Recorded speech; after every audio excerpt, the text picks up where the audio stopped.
So, a question for you. It seems like ages ago, but did you watch Eurovision last week? No? A mixed response. Susan and I started to watch it, but I'll be honest, we stopped watching after about the first couple of acts.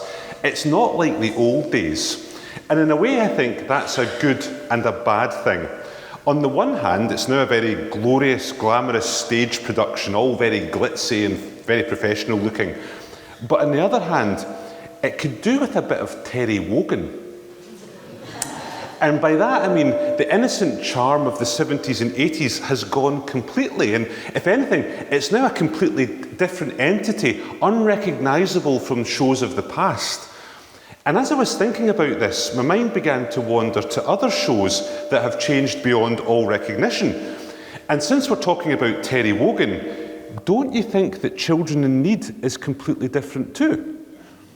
Now, I'll be honest, it was never a popular programme in our house, but when I did get a chance to glimpse the show, I was always amused by some of the fundraising activities that they would have in the programme.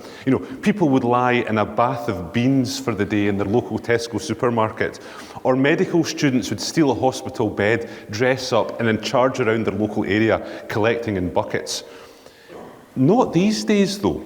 Charity, I think, has become a very, very different entity altogether, and not always, I think, in a positive way. Now, you'll remember, for example, the story of that poor woman who took her own life several years ago, and her family, when they were going through her affairs, discovered that she was receiving over 3,000 charity requests a year. She was, by all accounts, a very kind and generous soul, but this was troubling her. She was very vulnerable, and her good nature was being exploited. She wanted to give to all these charities, but she simply couldn't do that. Now, you may have experienced this type of harassment yourself, but perhaps not to the same extent. Your name might be on some sort of mailing list, and you'll receive telephone calls or letters, or people even at your door asking you to give constantly to charity. And even if you don't experience that level, it's often very difficult now to walk down the high street without being accosted by somebody with a clipboard who wants you to sign up a direct debit to some sort of charitable cause that you've never heard of before. These people in the high street are now nicknamed chuggers or charity muggers because they're trying to accost you for their money as you're walking down the street. But be in no doubt, these charities and these collectors know exactly what they're doing because they actually nowadays employ consultants whose job it is to encourage you to donate. They use psychology, literature, adverts in the newspapers and in television that are designed to make you feel incredibly guilty. And as a consequence of that, feel compelled to give them something. But even the nature beyond that of fundraising has changed. The days of somebody lying in a bath of beans in Asda has gone away completely. And to many people now, raising money for charity is actually about their story. In other words, the attention that they can receive for the fundraising itself, rather than the cause they're getting money for in the first place. Now, don't get me wrong, I don't want to belittle their achievements. Some of the things that these people do are bordering on the heroic or incredible. But I always think it's very sad when the fundraiser gets more attention than the charity itself. Like I said, it's very different to Terry Wogan's time. Isn't it amazing then that charity, something that's so important to us as Christians, something that's mentioned throughout the New Testament, has now been twisted and corrupted by modern life. Charity these days has become corrupted by economics, selfishness, and greed, as so many other parts of our society have done. And in this climate, I think it can be all too easy for us as Christians to forget what we must do. Maybe even as Christians we could look at this and become fed up and angry at charity in general and the constant changing face of what we have to do to support the most needy and vulnerable in our society. And that's why I think this morning our readings that we looked at in Scripture are very, very, very important. Now, I suspect most of us are very familiar with our New Testament reading this morning. The story of the Good Samaritan is probably one of Jesus' most famous, and I use the word famous sort of delicately, his most famous parable. So much so, in fact, that the phrase Good Samaritan has now entered our language as somebody who does charitable work. It's that well known.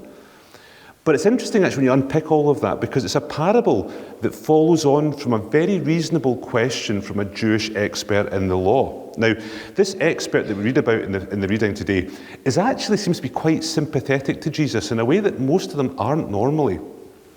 And that's probably for several reasons, but the main thing is that we have to remember, at the time, Jesus was a very, very respected rabbi.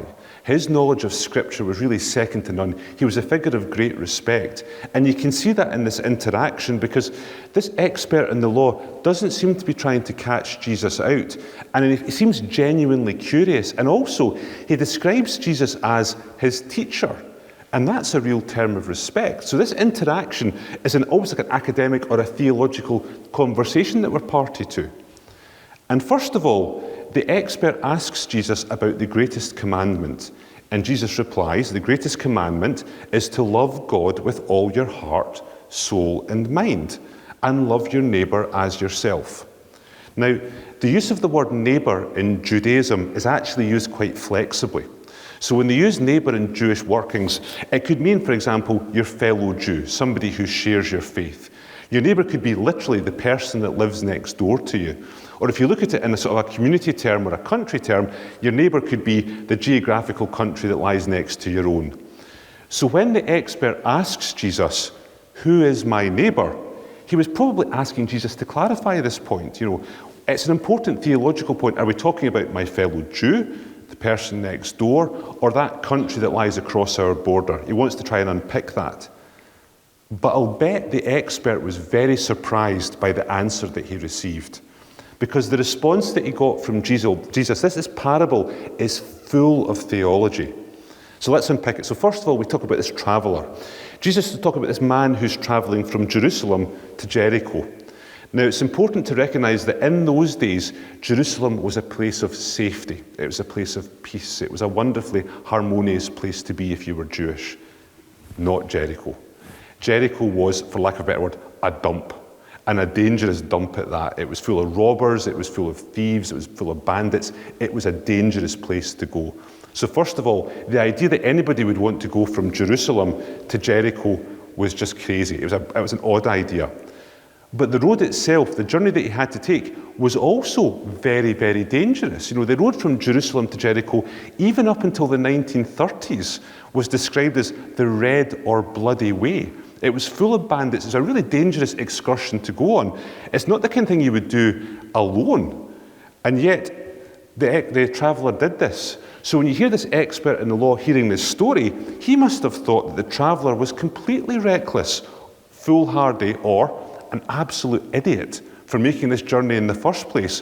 Why on earth would you go from Jerusalem along this incredibly dangerous road to this terrible place in Jericho by yourself, but not only that, laden with lots of valuables? It was a crazy, crazy thing. In other words, the expert must have thought, well, that actually the traveller only had himself to blame for whatever happened in this journey. And then we see the priest and the Levite. Now, there's some debate amongst the scholars actually who they represent. Some people say that actually he's talking about a single priest and a single Levite who were on this journey. Now, for the reasons I've just told you, that's highly unlikely. And actually, what Jesus was probably talking about was the Jewish leadership as a whole when he says the priest and the Levite. But to the expert, again, going back to this man, the actions of the priest and the Levite were probably absolutely reasonable. From the description, the traveller looked dead on the road, or at least he was dying at that point. And as we know from the book of Numbers, if you touched a dead body, you would be ritually unclean for 7 days. So, if you had an important role in the temple, like the priest or the Levite did, if you touched that dead body, you couldn't do that for the rest of the week. In other words, they couldn't serve God by doing temple ritual and worship. To them, that was more important than the fate of this man lying beside the road. And because of the esteem that the priests and the Levites were held in Judaism at the time, again to the expert in law, he would say, that's fair enough actually. They were doing the right kind of thing. Or even they might have been thinking, well, actually, we don't want to go near this traveller. Maybe it's a trap. Maybe if we go and help this traveller, maybe we'll be attacked too. And again, to the expert, you say, that seems perfectly reasonable. And then we come to the Samaritan.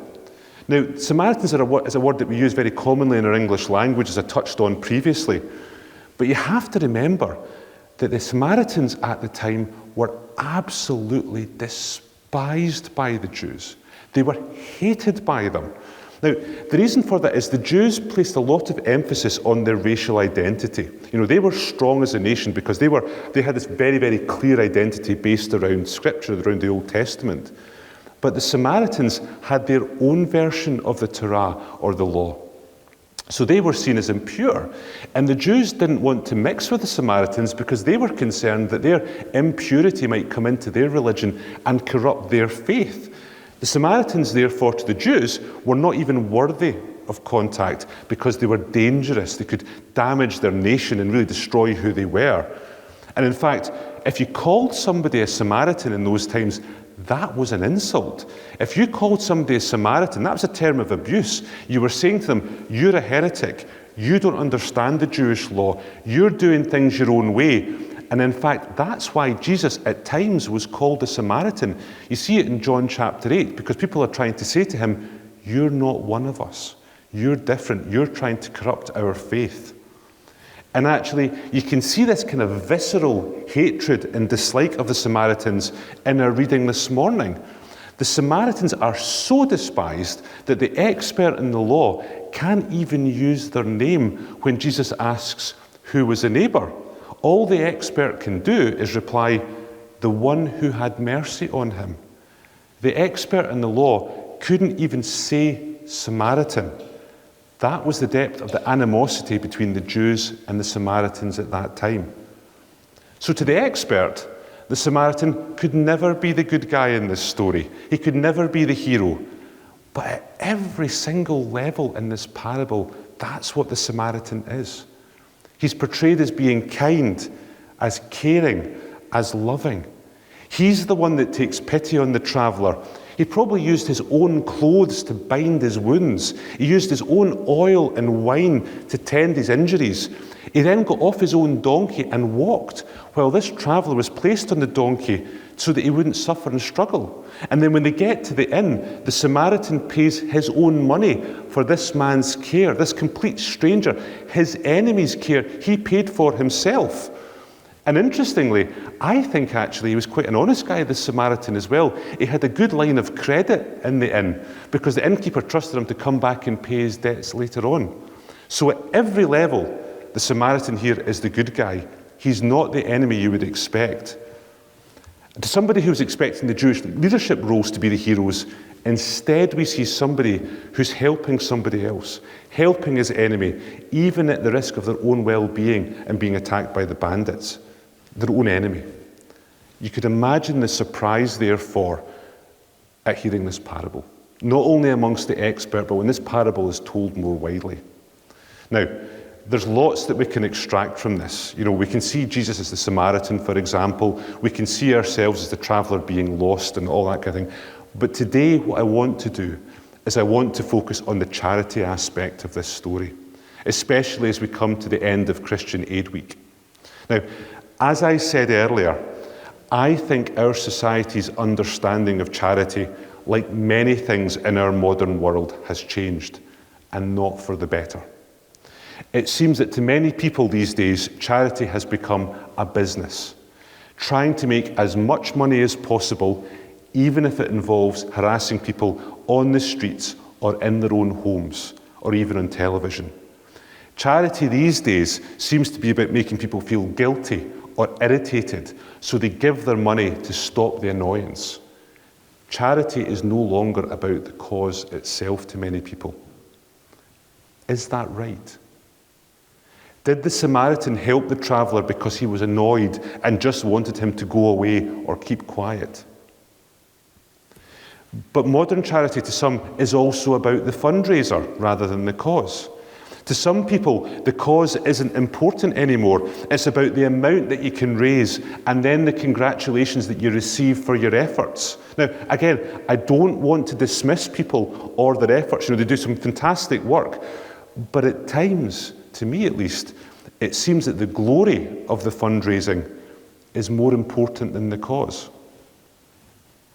Did the Samaritan help the traveller because he wanted congratulations? And what about the cause itself? There are some charities who have eye-catching causes, things that are really glamorous and really sort of pluck the heartstrings. We're encouraged to prioritise our giving to these charities because their causes are more deserving. The traveller in the parable wasn't deserving. In fact, his situation was entirely his own fault. Did the Samaritan leave him because he wasn't deserving? But I'm not here this morning to discourage you from charitable giving, you'll be pleased to hear. Quite the opposite, in fact, because this week we celebrate the conclusion of Christian Aid. In fact, I think charities like Christian Aid are almost the antithesis of the modern charity today. Because with Christian Aid, we see people giving in private, through those envelopes, anonymously, fundraising modestly, but raising significant amounts to allow charity work. Not only here in the UK, but abroad too. Often to the most needy, to the most vulnerable, groups that aren't glamorous, that don't catch your attention, maybe even people who have landed on hard times through their own mistakes and decisions. Christian Aid is a charity that not only follows the example of the Good Samaritan, but it's a charity that brings the hope of Christ to those who need it most. As we saw in our reading from Isaiah this morning, Christian Aid is that light that rises in the darkness, making even the darkest times as bright as the midday sun. And this is the example that Christ wants us to follow. He wants us to be charitable for the right reasons, for the most needy, and for the most deserving. When he calls us to be selfless, he's asking us to give, but not for our own benefit or attention. He's asking us to be practical and to give in a way that's most effective. He wants us to be like that Samaritan and show love to our neighbour, because by doing that, we will fulfill the greatest commandment. We will live the Lord our God with all our heart, our soul, our mind, and then we can share that love with our neighbours, with those who need it the most. And so this morning, I'm going to leave you with a thought. Have you been called to be charitable?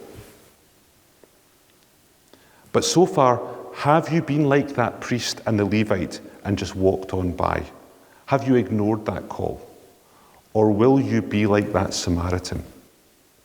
Ask yourself, as a Christian, how can you offer charity to those who need you the most? Now, this might not be financial. I'm not going to stand here and rattle a can and ask for cash off you. It might not even be helping out through Christian Aid. God might be calling you to be charitable in different ways. It might be volunteering your time. He might want you to tithe your time to some charitable work. It might even be spending time in sincere prayer, asking for strength and encouragement for all those who work in God's service in these charities. It might even be something as simple as a friendly phone call, gifting your friendship to somebody who needs you more than you realise. However you're called, whatever form this charity takes, please do it in the spirit of that Samaritan. Show the love of God to those who need it most. Bring light into the lives of those who only see gloom. Work with God to bring Christ's kingdom to this earth.